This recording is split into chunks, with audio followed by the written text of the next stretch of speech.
तो देखिए, इससे पहले टेलर और लॉरेंट सीरीज हमने कराई है, वीडियो आप लोगों ने देख ली होगी। तो आज हम कर रहे हैं सिंगुलर पॉइंट, सिंगुलैरिटी बताएंगे सबसे पहले। ये नेक्स्ट चैप्टर है और अब जो ये चैप्टर है ये मोस्ट इम्पोर्टेंट चैप्टर है। यहाँ पर आप देखेंगे रेजिड्यू फाइंड करना है और इसमें एक कंसेप्ट है, छोटा सा 2 नंबर का क्वेश्चन आ जाता है, सिंगुलैरिटी। सिंगुलर पॉइंट क्या है, सिंगुलैरिटी फाइंड करने के लिए आ जाती है किसी क्वेश्चन की। अब ये कितने टाइप की होती है उसी के अकॉर्डिंग आपको बताना है कि किसी फंक्शन में कौन सी सिंगुलैरिटी। तो सिंगुलैरिटी क्या है ये मैं पहले भी कई बार बता चुका। देखिए, सिंगुलर पॉइंट एक ऐसा पॉइंट है जहां पर फंक्शन एनालिटिक नहीं होता है, यानी if at z tends to a f z tends to infinity, तो this value of z is known as singularity of this function, यानी such a point where the function is not analytic, this point is called singular point। तो ये singularity होती है। अब ये singularity कितने type की हो सकती है ये देखिएगा यहाँ पर। नंबर 1 टाइप्स ऑफ सिंगुलैरिटी में फर्स्ट नंबर है आइसोलेटेड सिंगुलैरिटी। आइसोलेटेड सिंगुलैरिटी क्या होती है? देखिए, आइसोलेटेड सिंगुलैरिटी में क्या होता है कि आपको जो भी फंक्शन दिया हुआ होगा, जैसे कि मैंने बताया कि किसी पॉइंट पर अगर फंक्शन इनफाइनाइट की ओर टेंड कर जाए तो वो उस फंक्शन का क्या हो जाएगा, सिंगुलर पॉइंट हो जाएगा।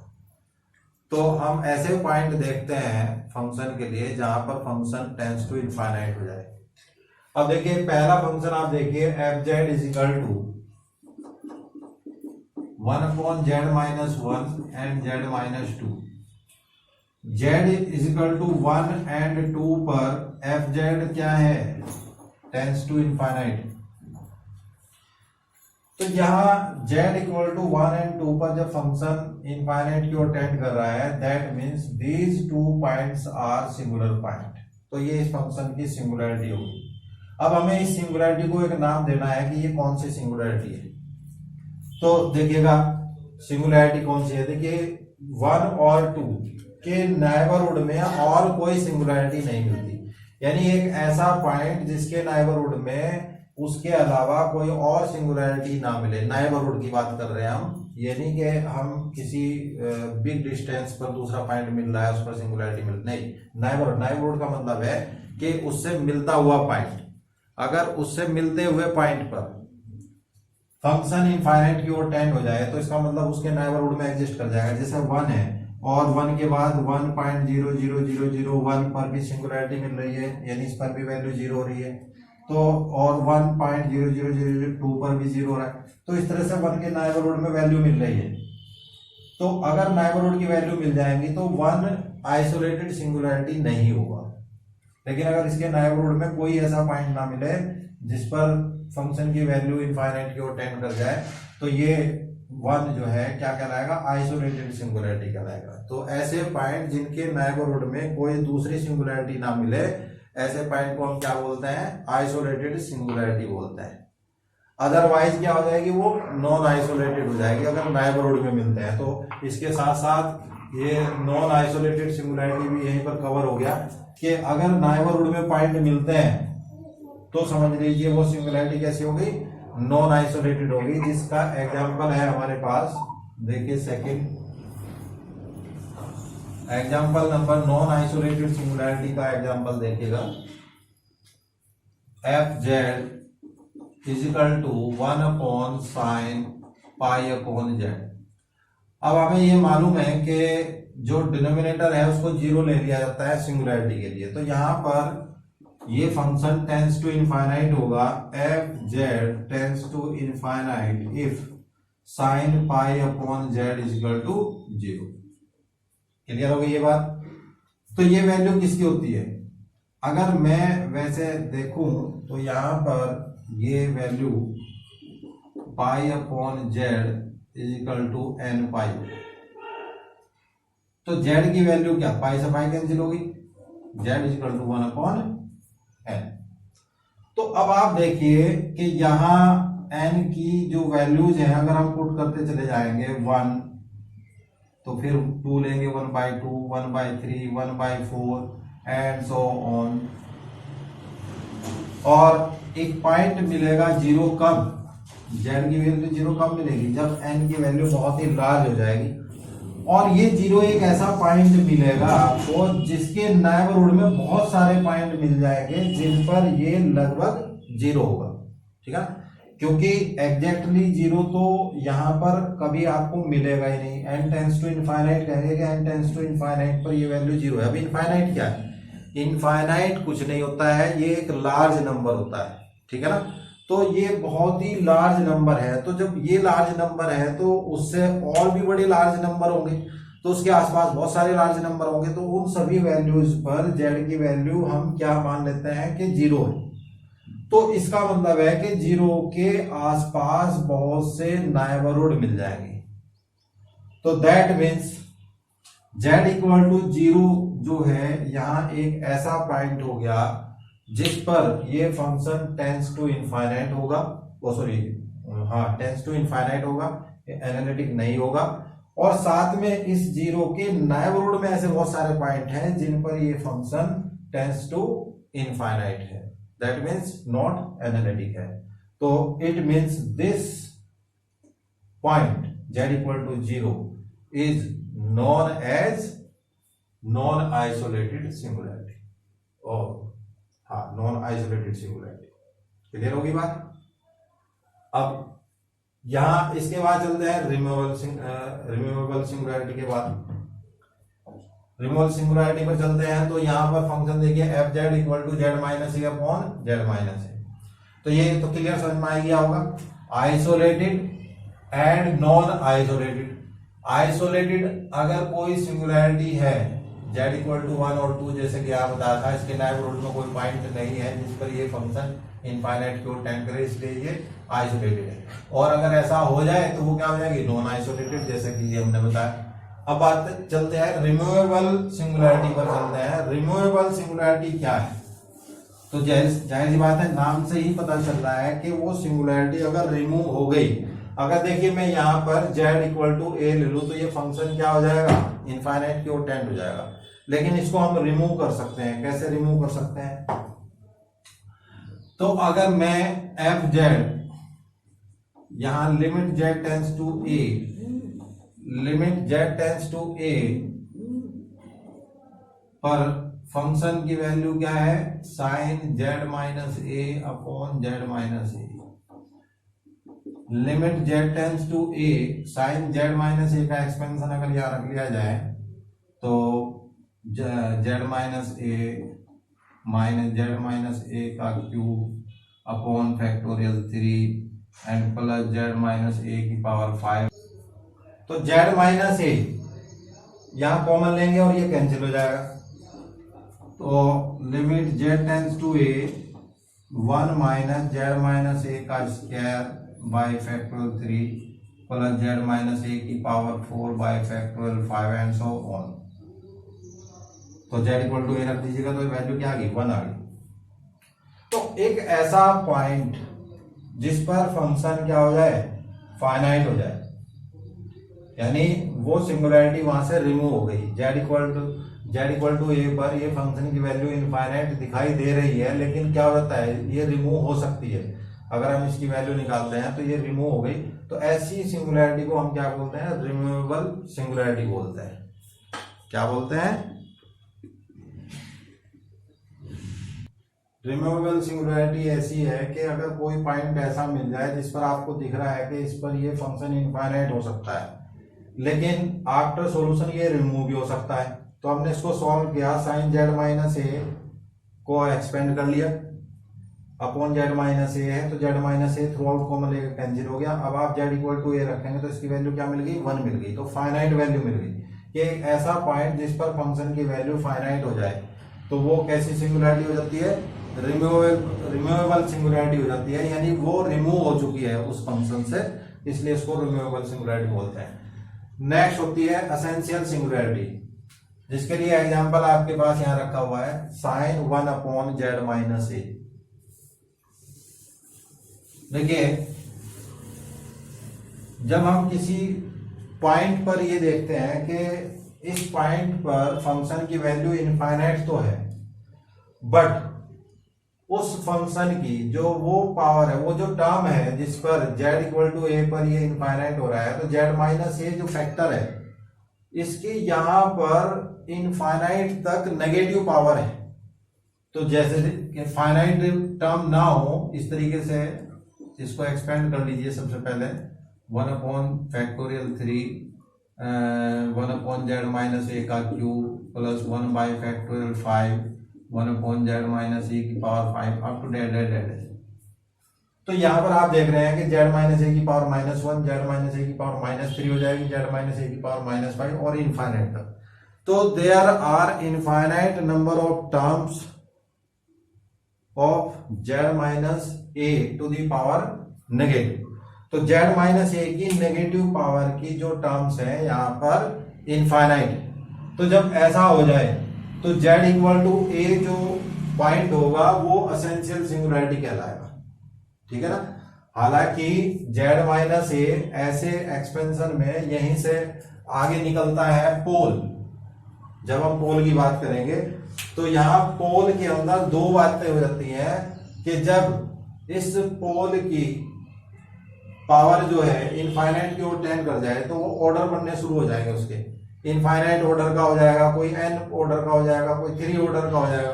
लेकिन फाइनाइट ऑर्डर तक अगर टर्म हमारे पास है तो वो एसेंशियल सिंगुलैरिटी कहलाएगी, और फाइनाइट ऑर्डर के बाद अगर है तो वो क्या कहलाएंगे,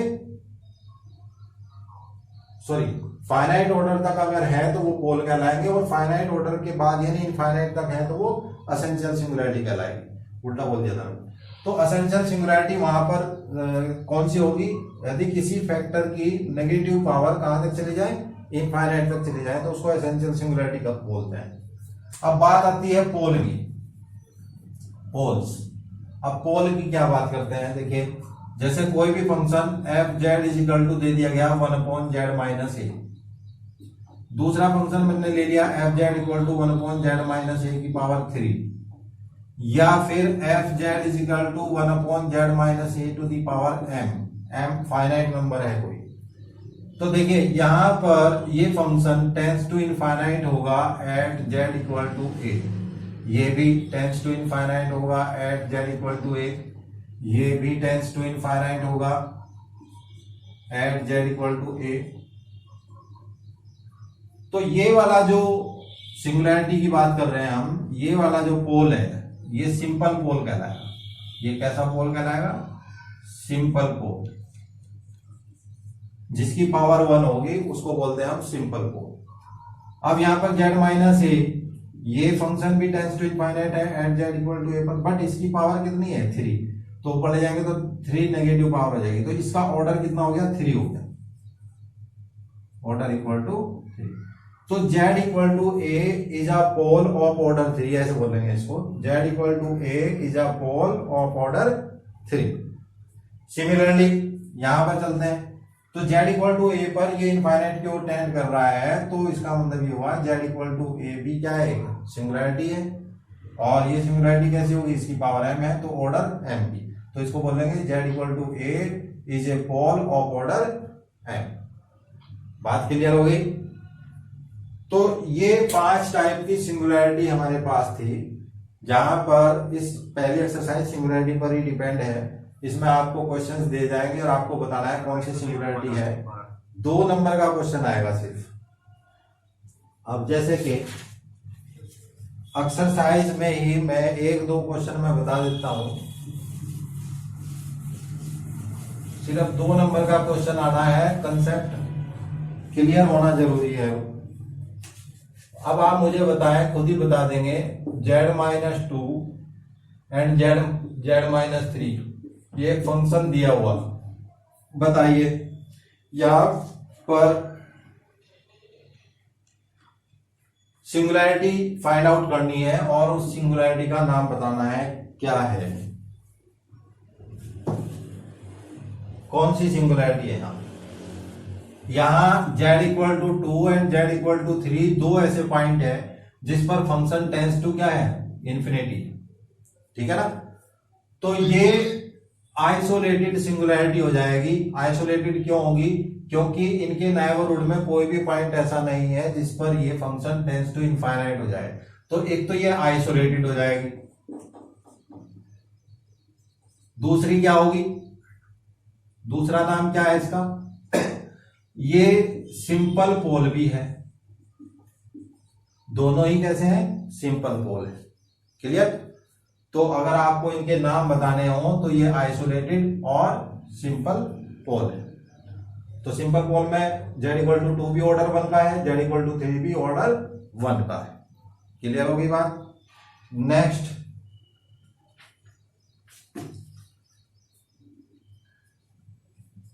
एक क्वेश्चन ले लेता हूं, 1/sin z minus cos z। अब इसको हम कैसे फाइंड आउट करेंगे, देखिए इसको अगर sin z minus cos z equal to 0 ले लिया जाए तो sin z is equal to cos z, तो that means tan z equal to 1, तो z equal to pi by 4। तो z equal to pi by 4 यहां पर एक ऐसी सिंगुलैरिटी है जिस पर ये फंक्शन क्या हो जाएगा, इनफाइनाइट की ओर टेंड हो जाएगा, है ना। और बस ये क्या बन गया, सिंपल पोल बन गया, क्योंकि इसकी पावर कितनी है, 1 है। तो सिंपल पोल है ऑफ ऑर्डर 1 का। कॉट 1/z है, तो कॉट 1/z से ही पता चल रहा है जब आप इसको एक्सपेंड करेंगे तो 1/z की कितनी पावर हो जाएंगी, इनफाइनाइट पावर बनती चली जाएंगी। तो यानी z की नेगेटिव पावर बनती चली जाएगी अगर आप उसको न्यूमरेटर में ले जाएंगे। तो ये इनफाइनाइट नेगेटिव पावर की टर्म्स आपको मिल रही है, तो इसका मतलब z इक्वल टू 0 यहां पर क्या बन जाएगी, एसेंशियल सिंगुलैरिटी बन जाएगी। कौन सी सिंगुलैरिटी बन जाएगी, एसेंशियल सिंगुलैरिटी। तो ये बात आप लोगों को समझ में आई गई होगी। क्वेश्चंस हैं दो दो नंबर के, उनमें से आपको सिर्फ देखना है कि वो कौन सी सिंगुलैरिटी है, उस सिंगुलैरिटी को पहचानिए, उसका नाम लिख दीजिए, क्वेश्चन हो जाएगा कंप्लीट। इसके बाद जो है नेक्स्ट टॉपिक हमारा चलेगा रेजिड्यू का। रेजिड्यू थ्योरम के लिए आपको एक काम करना है,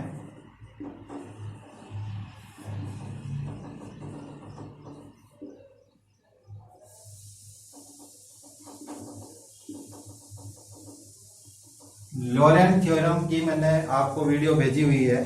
लॉरेंट थ्योरम को आप अच्छी तरीके से स्टडी कर पाएंगे, क्लियर, हमेशा। तो लॉरेंट थ्योरम के अंदर जो एक्सपेंशन है मैं यहां पर बता देता हूं, क्या था, sigma n from 0 to infinity an z minus a to the power n और plus sigma n from 0 to infinity bn, ये 1 से स्टार्ट होगा, bn और z minus a to the power minus. ये एक एक्सपेंशन था, इसकी स्टडी कर पाएंगे। हिंट भी दे देता हूं कि यहां पर जो b1 वैल्यू होगी, b1 जो कोफिशिएंट होगा z माइनस a की पावर माइनस 1 का, यानी b1 अपॉन क्या आएगा, z माइनस a। तो अब आप ये देखिए यहां z माइनस a क्या है, सिंपल पोल है, सिंपल पोल है। तो कहने का मतलब ये हुआ कि कोई भी फंक्शन है जो कि एनालिटिक है और ये उसका सेंटर है z इक्वल टू a, तो पोल अगर सेंटर पर मिल जाए, क्या मिल जाए, पोल अगर सेंटर पर मिल जाए, सिंपल पोल अगर उसके सेंटर पर मिल जाए तो उस पॉइंट पर जो फंक्शन की वैल्यू होगी वो क्या होगी, सिंगुलर, वो सॉरी रेजिड्यू हो जाएगा, वो उसका रेजिड्यू। यानी इसका कोफिशिएंट क्या है यहां पर, b1। तो इसको फाइंड करने के लिए हम limit z tends to a, z minus a से मल्टीप्लाई करेंगे fz को और तब इसकी वैल्यू फाइंड करेंगे और ये वैल्यू आएगी इक्वल टू b1 की, क्योंकि देखो z माइनस a से मल्टीप्लाई करो, ये कैंसिल हो जाएगा, b1 बच जाएगा, तो इक्वल टू आ गया b1। तो ये b1 जो होगा इसका क्या कहलाएगा, रेजिड्यू कहलाएगा। क्या डिटेल में हम इसको कल बताएंगे आप लोगों को। रेजिड्यू पर इंपॉर्टेंट क्वेश्चन आता है, लॉन्ग भी आएंगे, शॉर्ट भी आएंगे। और रेजिड्यू जो है ये बहुत ही हेल्पफुल होगा आपको डिफरेंट टाइप के इंटीग्रल सॉल्व करने के लिए।